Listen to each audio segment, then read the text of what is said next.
Could everyone please take their seats? Good evening, everyone. My name is Eve Kavanagh, and I am the co-head of the Debating Society here at Branksome Hall. I am so pleased to welcome everyone to the opening of the 31st World Individual Debating and Public Speaking Championships. We acknowledge the territory of First Nations peoples as a necessary first step to appreciating the long-standing presence of Indigenous peoples on this land. You've probably heard of Canada as a multicultural nation, and partly that means we have multiple settler societies living within this place. Part of living here and occupying this space must include recognition of our own complicity in the aftermath of settler colonialism. We say the land acknowledgement at assemblies, at important gatherings, and we hope this can be a starting place for further discussion regarding Indigenous-settler relations. Sometimes this conversation can be uncomfortable, but it is this discomfort that makes the conversation worth having. In the words of Chelsea Vowell, a Métis woman from the Plains Cree speaking community of Lac St. Anne, Alberta, if we think of territorial acknowledgements as sites of potential disruption, they can be transformative acts that to some extent undo Indigenous erasure. I believe this is true as long as these acknowledgements discomfit both those speaking and hearing the words. The fact of Indigenous presence should force non-Indigenous peoples to confront their own place on these lands. I would now like to read the acknowledgement. We wish to acknowledge this land on which Branksome operates. For thousands of years, it has been the traditional land of the Huron-Wendat, the Seneca, and most recently, the Mississaugas of the Credit River. Today, this meeting place is still the home to many Indigenous peoples from across Turtle Island, and we are grateful to have the opportunity to work and go to school on this land. I will now ask Chihiro Yasufuku and Julia Hess to come onto the stage to lead us in the singing of the Canadian National Anthem, accompanied by our concert band. Please rise.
Please be seated. Are you ready? This is it. This is Toronto. It's Canada. Branksome is our school, our home, and this week, your arena. You're part of a movement, a moment. You've worked hard to get to this point. I remember my first time public speaking. I remember the first debate I lost. And the second. And how it would not stop me. I represented my country, just like you. The entire experience remains with me today. It always will. Now is the time to make your point. It's about telling people what you think. Because your ideas will shape the world. You are the best of the best. Olympians of public speaking and debating. Cheer each other on. You all win. Welcome to Worlds. Are you ready?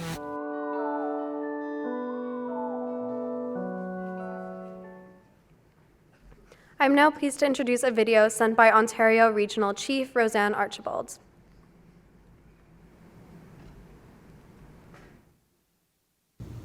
Wache ani Roseanne Archibald Natishnakasan, Dagu Dagmo Ishnakatel Koichian.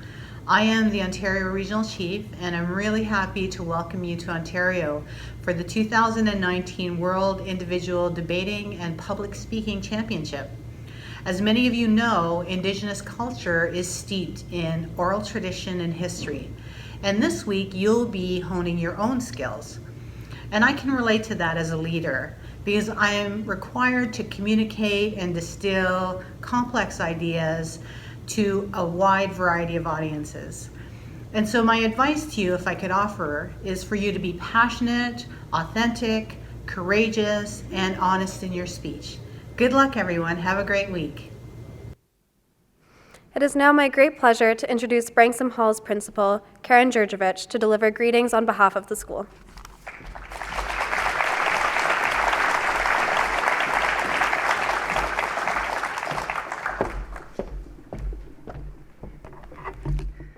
Well, it's such a pleasure to be here and a real honor to welcome all of you to our school.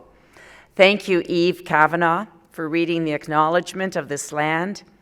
And thank you to our band, led by our music coordinator and band teacher, Mr. Scott Harbin, and to our singers, Chihiro Yasufuku and Julia Hess, for the singing of our national anthem. Beautifully done.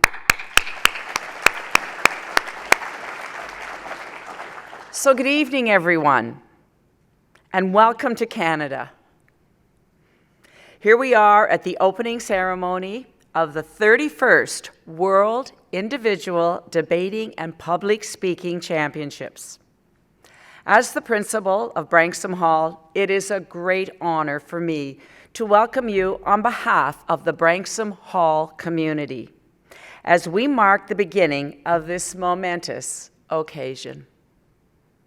Hosting Worlds is a first for Branksome Hall, for Toronto, and yes, for Canada. We are extremely proud to be the first school in Canada to host this competition. Canada is known as a country for its open-mindedness and welcoming culture, where many different groups live harmoniously together. It is the perfect place for this championship, a coming together of different countries and cultures to discuss important topics facing our world. As a school that has long fostered leaders in debating and public speaking, we are delighted to welcome you to our school and to our city. Delegates, we know you bring with you from all corners of the globe the highest caliber of talent and dedication, and that you have worked incredibly hard to get here. Well done. Coaches and chaperones, our delegates would not be here without your support. And to the members of the Branksome Hall and Toronto communities, many of whom are volunteering to make this nearly week-long event possible, welcome and thank you. I would also like to warmly welcome our keynote speaker this evening, Dr. George Elliott Clarke. You will hear more about and from Dr. Clarke shortly, but for now, thank you for joining us on this very special evening. Branksome Hall's mission is to inspire our students to shape a better world. We truly believe in the power of critical thinking, researched debate, and clear communication.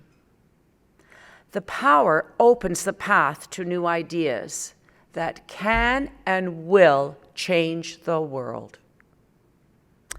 Delegates, I know that you're excited to be on the forefront of change through the sharing of ideas. The skills required to make it to Worlds are specific and diverse. And they are skills that will stay with you as you leave this competition and move on to the next chapter in your life. I am so proud this week that we will be welcoming back a number of our former debaters and public speakers. I would now like to recognize John Robinson, a true leader in the world of debating and public speaking. John Robinson is a distinguished teacher who has spent his entire career teaching at St. John's Ravencourt in Winnipeg. John has been instrumental in building debating and public speaking here in Canada and internationally.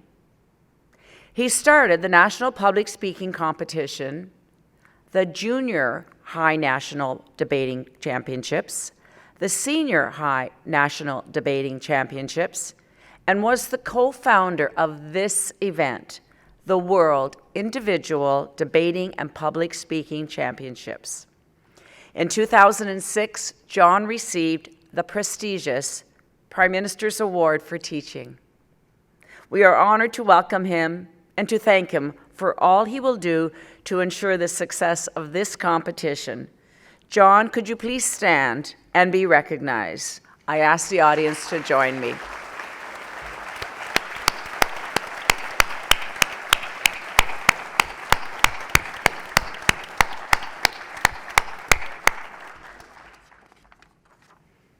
As you spend the next 5 days here in Toronto, enjoy exploring all that our city has to offer. You will find an eclectic mix of neighborhoods, busy and bustling urban areas, great dining, some offbeat art, and warm and welcoming people. We and the City of Toronto are delighted that you are here. I would now like to introduce our extremely talented 50-piece wind symphony, led by Scott Harbin. This group was especially assembled to honor the world, and it is their repertoire of 2 selected Canadian pieces that will entertain you this evening. Please enjoy the first performance, entitled Chasing Sunlight, written by Toronto-based composer Kate Nishimura.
Thank you to our amazing wind symphony for that wonderful performance.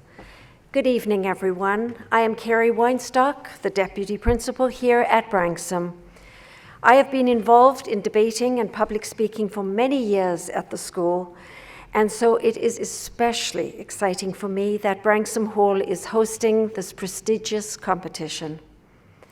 It is now my pleasure to introduce our keynote speaker for the evening, Dr. George Elliott Clarke. This week is all about the spoken word, and Dr. Clarke is a well-known Canadian poet and playwright. He was born in Windsor, Nova Scotia, and was educated at the University of Waterloo, Dalhousie University, and Queen's University. He is currently a professor of English at the University of Toronto. A pioneering scholar of African Canadian literature, Dr. Clarke has taught at Duke, McGill, the University of British Columbia, and Harvard. He served as the 4th Poet Laureate of Toronto from 2012 to 2015, and the 7th Parliamentary Poet Laureate of Canada from 2016 to 2017. He holds 8 honorary doctorates and has been appointed to the Order of Nova Scotia and the Order of Canada. He is also a Fellow of the Royal Canadian Geographical Society. Dr. Clarke has won many awards, including the Pierre Elliott Trudeau Fellows Prize, the Governor General's Award for Poetry, the National Magazine Gold Award for Poetry, and the Dr. Martin Luther King Jr. Achievement Award. Dr. Clarke is an inspiration to Canadians, and we are thrilled to have him with us this evening. I would like to tell you very briefly about a special connection Dr. Clarke has to Branksome Hall and to our history. You see, Dr. Clarke is the grandnephew of Portia White, who was a teacher here at the school. Born in 1911 in Truro, Nova Scotia, Portia White was the first internationally acclaimed African-Canadian star, renowned for her interpretations of bel canto and spirituals, and her dream was to become a concert singer. After a recital in 1941, Portia White met Edith Reed, who was Branksome's second principal. And it was Miss Reed who persuaded Portia White to change her plans and to come to Branksome Hall to teach music. With Miss Reed's support, Portia went on to enjoy a distinguished concert career, which included a cross-Canada tour and a performance before Queen Elizabeth II in 1964.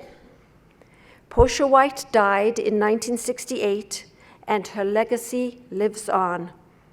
A trust fund was created in her name, and the Nova Scotia Talent Trust presents the Portia White Scholarship to a young person who shows exceptional potential as a vocalist. The Government of Canada named Portia White a person of historical significance in 1995 and honored her with a Millennium Stamp issued in 1999. Dr. Clarke has carried on his extraordinary great-aunt's legacy, breaking new ground as a poet and playwright, and writing about the perspectives of African descendants in Canada and Nova Scotia. In particular, he has focused in his writing on the African-American slaves' descendants who settled on the east coast of Nova Scotia, whom he calls Africadians. Known for his lyrical style, Dr. Clarke continues to explore in his work the challenges of racism, segregation, and discrimination experienced by Black descendants. He is a great Canadian with an important message for us tonight. Please join me in welcoming Dr. George Elliott Clarke.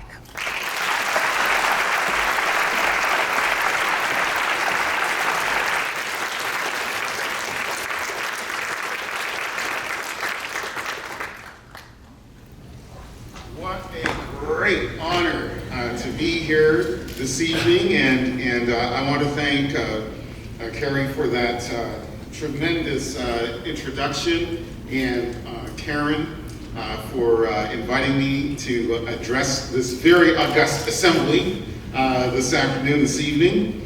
And I have to say, I do feel a bit daunted, because I know that you are gifted debaters, that you are skilled tremendously in using language to make points and carry arguments and so on. And as a university professor, I struggle all the time with being able to try to convey some ideas and so forth, and persuade my students that I'm not necessarily incorrect all the time with what I have to say. So it's a great honor and privilege for me to speak to you this evening on this theme, debating power, deliberating truth.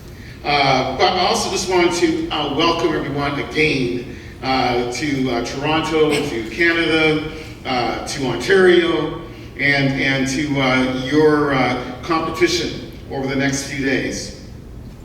The book of Job in Hebrew scripture, or the Old Testament, say some, opens with a debate and ends with 4 chapters of interrogatives blasted at poor Job by God, who does not take lightly Job's relatively mild criticism of how he has lately suffered loss of wealth and health and reputation and family and friends, despite his having been such a faithful servant of the Lord. Yet, Job's colossal sufferings have been triggered by, in effect, a wager between Satan and God, wherein Satan proposes that Job's holiness is merely a matter of his having been so blessed by God. So Satan tells God, strike down everything that Job has, and I'm sure that he'll curse you.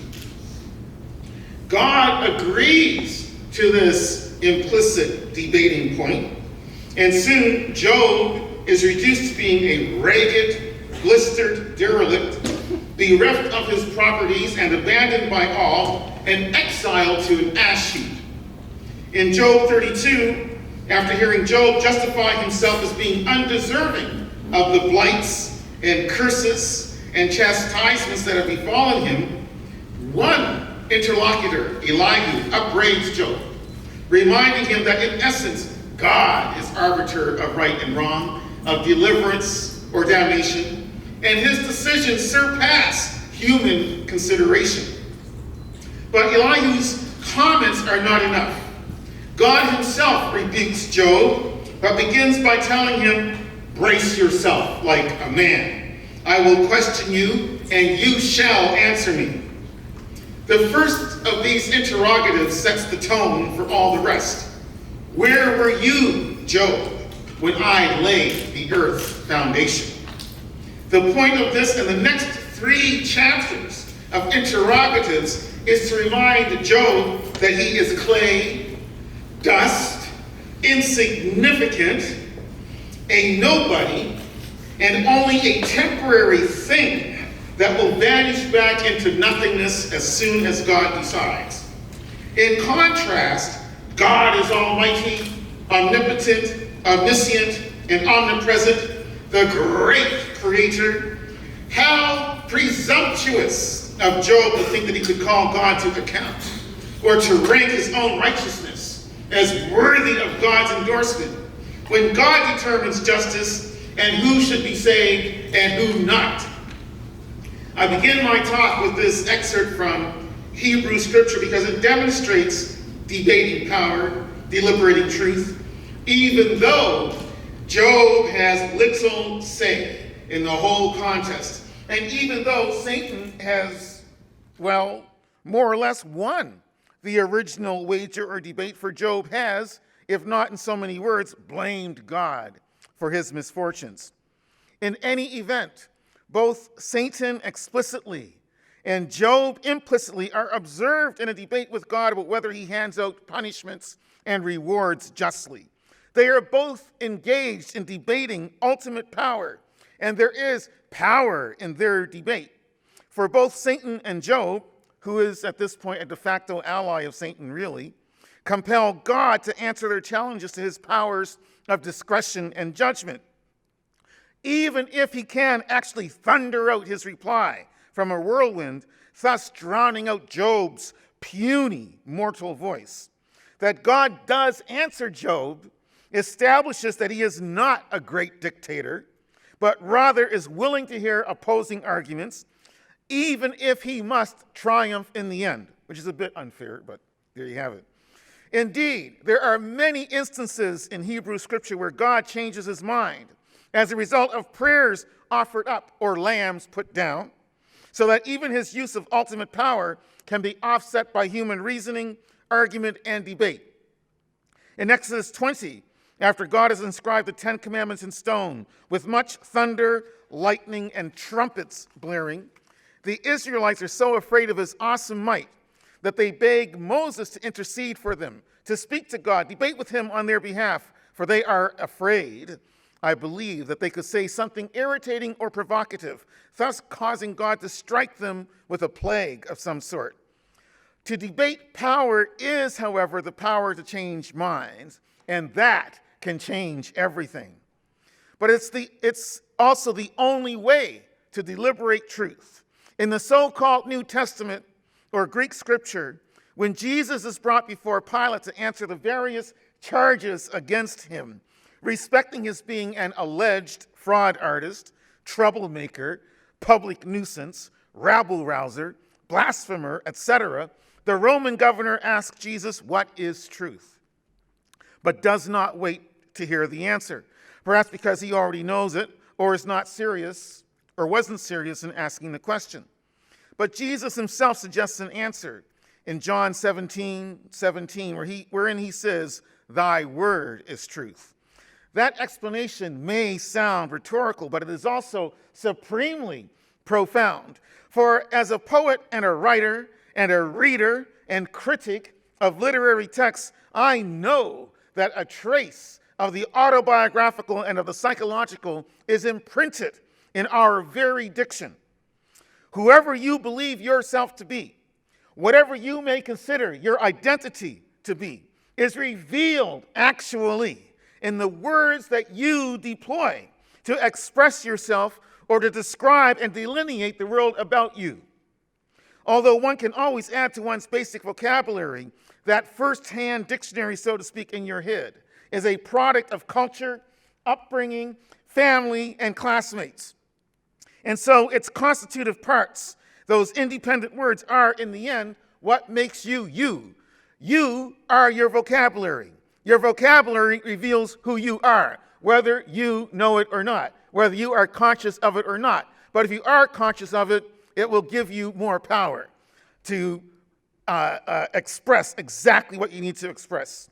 So, thy word is truth denotes, first of all, the revelation of your own inner being based on your vocabulary, your diction. But the phrase also connotes that whatever you believe to be true about the world, about existence, is in fact your truth, which you are always expressing, whether you are conscious of it or not.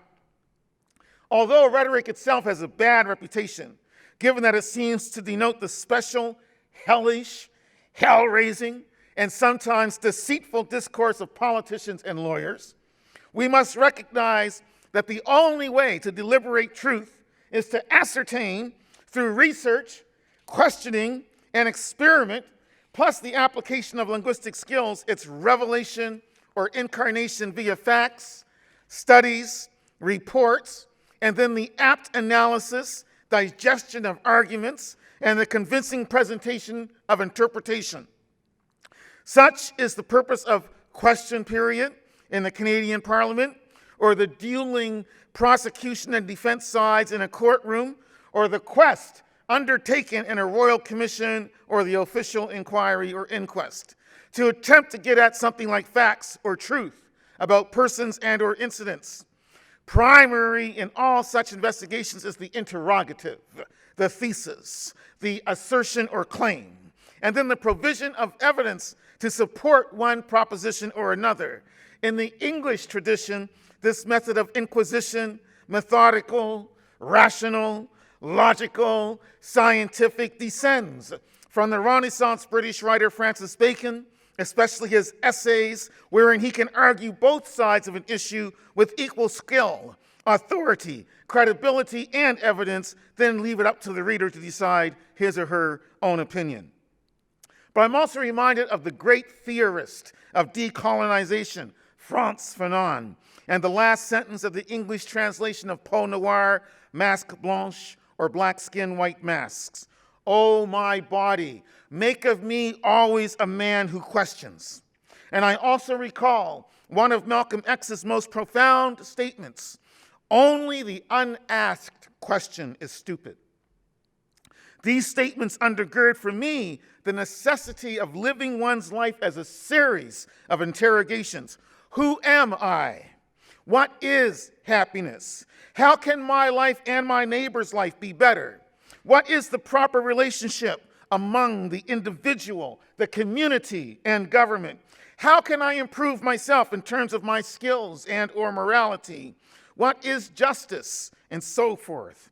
I believe that at any given point in our daily lives, as well as at specific life-defining or cultural-defining moments, we are debating these and related questions with ourselves and then within family and the community and the nation.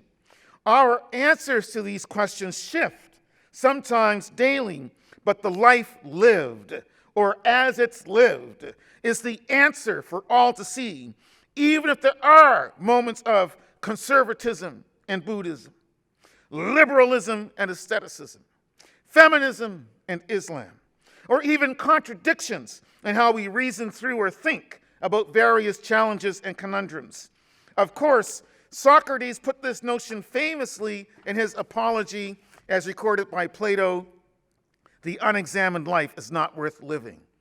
I think that most adults live an interior version of the life of Woody Allen's cinematic heroes or anti-heroes, supposedly neurotic, in that we are questioning frequently our suppositions, biases, prejudices, or simply our approaches to relationships with others.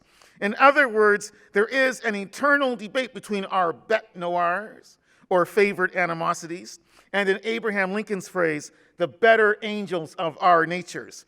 We must not ignore here the Greek ideal of the healthy mind and a healthy body, which can likely only be ascertained through a healthy combo of medical research and philosophical or spiritual salvation or satisfaction. However, the call to debate power and to deliberate truth does also solicit a spirit of activism, that one must engage with civic society and with the political system to determine the execution of the best policies for the best reasons or for the greater good of the greatest number of people. In either case, fierce debate is essential, especially in a democracy, to reveal the probable impact of policies and or legislation, as well as to explore and establish the reasons for their enactment or repeal. I'm old enough to remember back to 1993, when upon calling for elections to choose the members of the 35th Parliament of Canada, the sitting Prime Minister, the Right Honorable Kim Campbell, told reporters that a general election was, she said, no time to discuss serious issues. You should not be trying to talk about serious issues during an election campaign. And she was referring, in fact, to the unemployment rate figures which had just been released, which are not very good. So that statement likely did not cost her the election, but it contributed to a sense that she was out of touch with, or felt herself to be, above average Canadians for whom the unemployment rate was a real concern, especially given that her chief opponent then, Liberal leader Jean Chrétien, in his follow-up press conference announced that his government would put Canadians back to work. To go further, what we think of as the news is really a series of never-ending implicit debates on everything from refugees to rapid transit, from whether or not incarceration rates of indigenous people reflect a fair or unfair criminal justice system. None of these questions or their solutions can be taken for granted, but must be pitched, one hopes, with facts, numbers, costs, statistics, and perhaps even good old quotations of poetry or scripture or aphorisms, and with composure and respect for opponents, but always amid intense debate. I'll go further still and argue that not only every play or novel, but every poem stages a de facto debate, a de facto argument, even if only in a monologue or soliloquy or stream of consciousness between or among ethics, morals, philosophies. To say, I love you, is likely a positive and affirmative statement, one might want to hope. But even that Valentine's Day card greeting may solicit interrogatives such as, really? How much? Or, do you love me equally? When Fanon says, oh, my body, make of me always a man who questions, he also says, I believe, at that same moment, make me perpetually relevant by making me perpetually inquisitive, perpetually challenging, perpetually a dissenter, perpetually skeptical, perpetually probing. I will close by reciting a poem or two, and which I hope will represent to a certain extent maybe not taking sides too much in terms of being partisan in any way, shape, or form, but at the same time supporting the argument that even poems that may seem to be absolutely apolitical, that may seem to have no bearing on anything except the weather or nature or expressions of sentiment, even poems may in fact be putting forward some kind of proposition open to debate or contestation, at least outside the poem itself. But I'm going to begin by reciting this poem, which I was requested to write by a member of parliament, because a few years ago, this is back in 2016, a debate arose right here in Toronto about pronouns and how importantly we should take pronouns. And I want to say to all of you, I believe in pronouns. Pronouns are perfectly okay. They're wonderful. They are fine ingredients in constructing a notion of reality. Very important. But at the same time, one should be careful about really digging down deep and hard and solidly backing one pronoun or another, given that language is subject to change, and it can change for all kinds of reasons, some of them socio-political.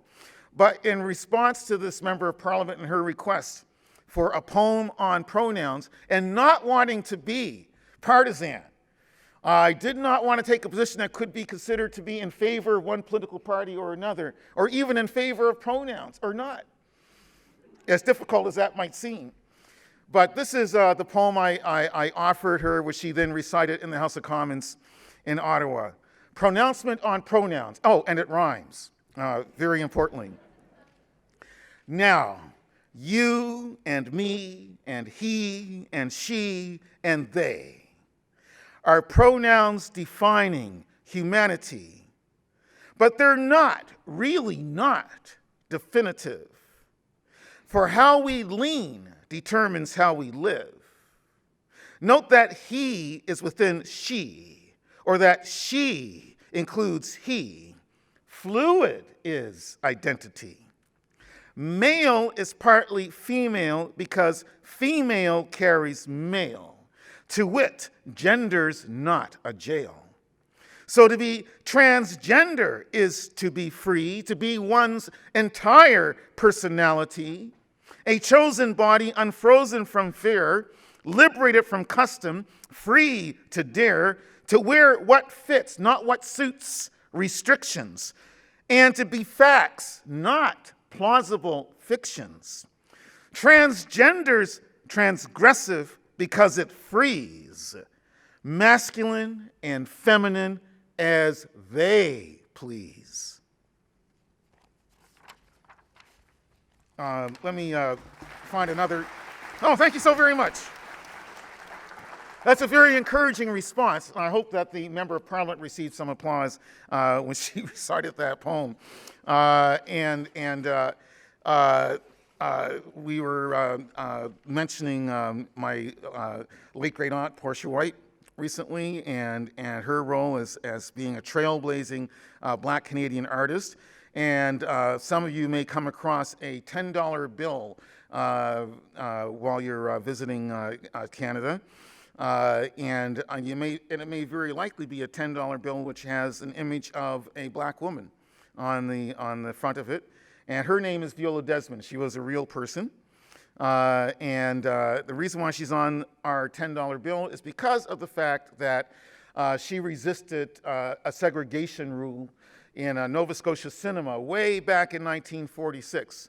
And she lost her court battle. And she passed away in 1965. But in 2010, the Lieutenant Governor of Nova Scotia officially pardoned her. Not only pardoned her, but basically nullified her conviction. In other words, saying that her decision to have taken a seat in a white-only portion of the cinema was not a crime, even though the province of Nova Scotia thought it was back in 1946. So I was asked by a senator in the Senate of Canada to write a poem about Viola Desmond. And this also rhymes. So here it is. So I'll just go through it very quickly. On political economy, or the Ballad of Viola Desmond. Here it is. It's impossible proof. The $10 bill sporting her face demonstrates crime pays. But first, the heroine has to holler. She has to be jailed while the law brays. Because she didn't pay the penny tax required to sit where Caucasian folks sit. In that segregated cinema, Blacks in 1946 were deemed unfit to share the same seating at the Roseland Theatre in New Glasgow and were told, some rows are whites only. Who could withstand? Voila, Viola, worth her weight in gold. Desmond was a beautician, but her change wasn't cosmetic. She wouldn't give 2 cents to back racism. That was strange. It wasn't how most coloreds had to live. So Nova Scotia swiftly saw her jailed, tried her, declared her guilt, not for breaking racist rules, but only because she failed to pay 1 cent the province was taking to support whites-only rules aplenty, as if New Scotland were South Africa. Viola, convicted, was fined $20. That's her beauty spot, I tell you. Her 2 cents made a real difference, made change begin to happen. 9 years before, Rosa Parks sparked the civil rights crusade stateside, a century past Civil War. As an entrepreneur, she sought value and profit in beauty, Sis Desmond did. But she strove for justice because it's true. Beauty turns ugly where justice is hid. Beauty turns ugly where justice is hid. Her bill is disappointingly smooth, eh? One can't feel her scars, scrapes, and scabs as she suffered to bring about a better day, whose dawn would usher in equality. Still, she's the first Canuck femme and person of color to see her face integrate Canadian currency, partisan of justice, ponder her interest rate. From 2 cents to $10, an increase of 50,000%. Also, note her royal pardon. Miracles never cease. Royal mint is Viola Desmond now. Thank you so much for your attention. Blessings to you. Congratulations.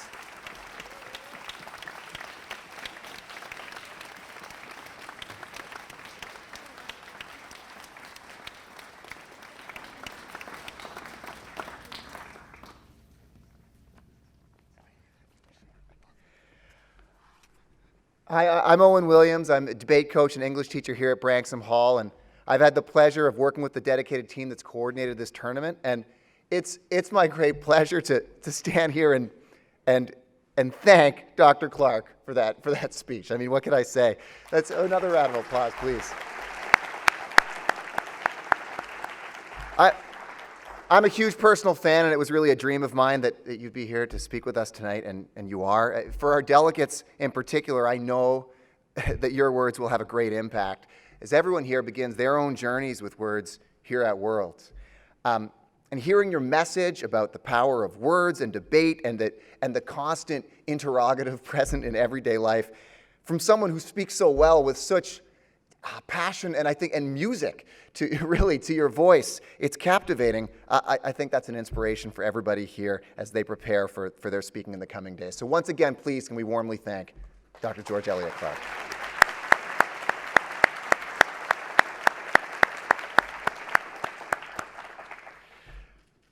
It's now my pleasure to introduce again our Wind Symphony for their second selection.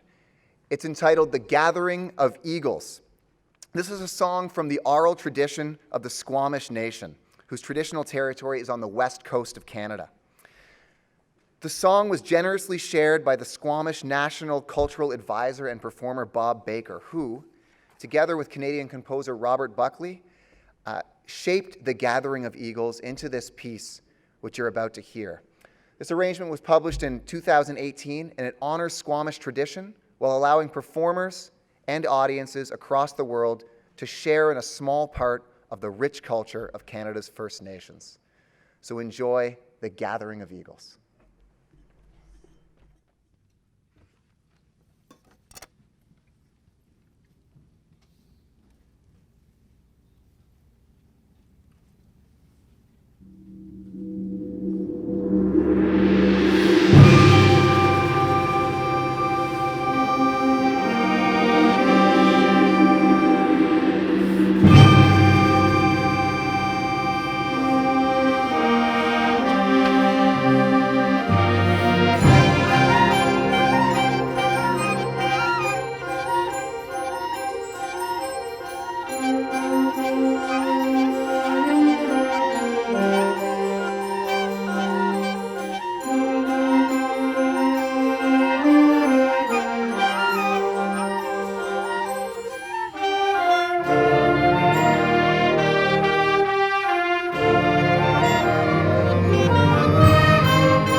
Mr. Harbin and members of the Wind Symphony. That was pure Canadiana and beautifully performed, and I hope inspirational for everyone here in the room. You've really outshone yourselves. Thank you so much, so much. Well, it's time to begin to bring our program here to a close. I believe that you join me in thanking Dr. George Elliott Clarke once again for his powerful words and message. He did have to depart immediately because he's due in Burlington, which is quite a distance from Toronto, for another speaking engagement. I know he was very happy and very proud to be here with all of you. Delegates, as our opening ceremony comes to a close, I hope that you're feeling excited and motivated to be part of the Worlds. This competition will be a milestone in your lives. Please enjoy our school, our city, and your time here in Canada.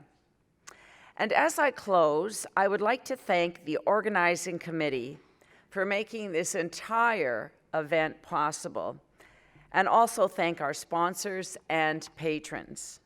Please direct your attention to the screen for a list of our generous sponsors and patrons.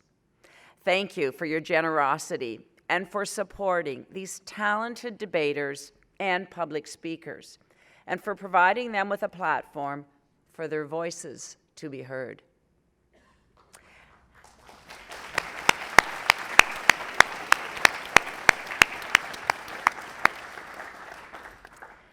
So as we end our ceremony, I'm going to ask the guests who are here today in our audience and invite them to please exit the room.